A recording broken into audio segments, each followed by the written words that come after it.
Good afternoon, one hour present here myself, Prahlad Kumar Bang, and I'm glad to have this opportunity to speak in front of you all. And candidate इससे ज्यादा अंग्रेजीपन बोलते नहीं है, सीधी और साफ बात है। और क्यों नहीं बोलते हैं? क्योंकि हम हिंदुस्तान में रहने वाले लोग हैं। किसी ने कहा कि तुम्हारी कद की ऊंचाई, जुड़ना मेरे साथ चेतना मांगता हूँ एक एक व्यक्ति के यहाँ उपस्थित जो हैं, कि तुम्हारे कद की ऊंचाई सभी उड़ उड़ के देखेंगे, तुम्हारे कद की ऊंचाई सभी उड़ उड़ के देखेंगे, महक किरदार में होगी सभी जुड़ जुड़ के देखेंगे। महक किरदार में होगी सभी जुड़ जुड़ के देखेंगे। और अंग्रेजी की बकबक अब कौन सुनता है यहाँ? जो बोलोगे हिंदी शुद्ध तो सभी मुड़ मुड़ के देखेंगे। और अगली दो पंक्तियां मुझे एहसास दिलाना है, अगली दो पंक्तियों में कि मैं देशभक्तों के बीच में खड़ा हूं।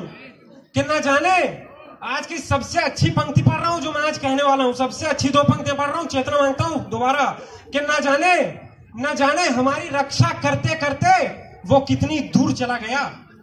न जाने हमारी रक्षा करते करते वो कितनी दूर चला गया। हमें सुरक्षित छोड़ किसी की राखी तो किसी का सिंदूर चला गया। जीत हुई थी भारत की, जीत हुई थी भारत की, हार लिखी थी अंग्रेजों के भाग में।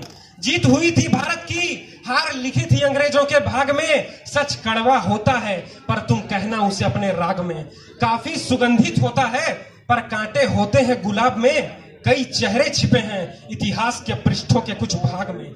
कई चेहरे छिपे हैं इतिहास के पृष्ठों के कुछ भाग में। प्रणाम प्रणाम रानी पद्मावती को जो कूद गई थी ज्वाला आग में। प्रणाम रानी पद्मावती को जो कूद गई थी ज्वाला आग में। और याद रखना उन वीरों को जो प्राण गंवाए थे जलियांवाला बाग में।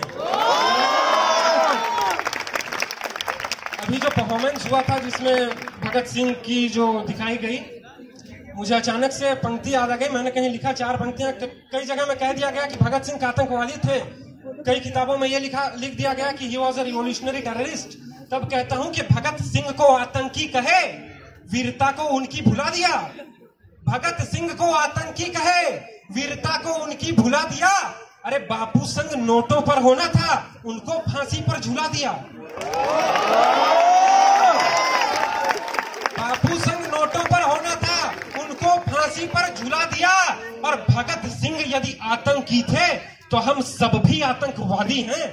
भगत सिंह यदि आतंकी थे तो हम सब भी आतंकवादी हैं। उस शेर ने उस दिन फांसी झूलकर भारत मां को रुला दिया। अभी एक movie I Uri the surgical strike, सबने लगभग देखी होगी ना। उसमें एक डायलॉग है कि ये नया हिंदुस्तान है, ये घर में घुसेगा भी और मारेगा भी। मैंने सोचा ये पाकिस्तान और हिंदुस्तान का जो मसला है वो खत्म क्यों नहीं हो रहा, हम पीओके को अपने अंडर में क्यों नहीं ले रहे हैं। मैं पंक्ति समर्पित करता हूं और अब हस्ताक्षर मांगता हूं अपनी इन पंक्तियों पर आपकी कि ये नया हिंदुस्तान है, ये नया हिंदुस्तान है, ये घर में घुस के मारता है। ये नया हिंदुस्तान है, ये घर में घुस के मारता है। और घर में घुसने की किसी से इजाजत नहीं मांगता है। और घर में घुसने की किसी से इजाजत नहीं मांगता है। 65, 71, 99 में हमने उन्हें सीख दे रखी है। 65, 71, 99 में हमने उन्हें सीख दे रखी है। 47 में रहने को जमीन दी थी, पीओके तो फिलहाल भीख दे रखी है।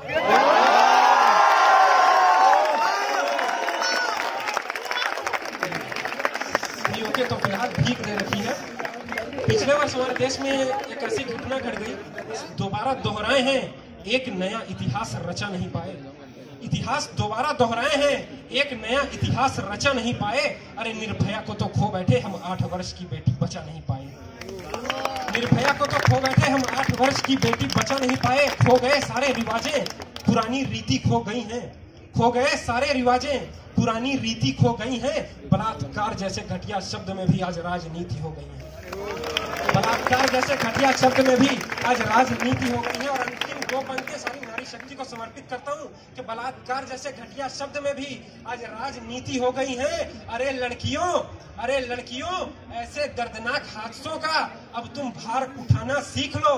अरे लड़कियों, ऐसे दर्दनाक हादसों का अब तुम भार उठाना सीख लो। सरकारों से उम्मीद नहीं, तुम खुद ही चूड़ी कंगन वाले हाथों से हथियार उठाना सीख लो।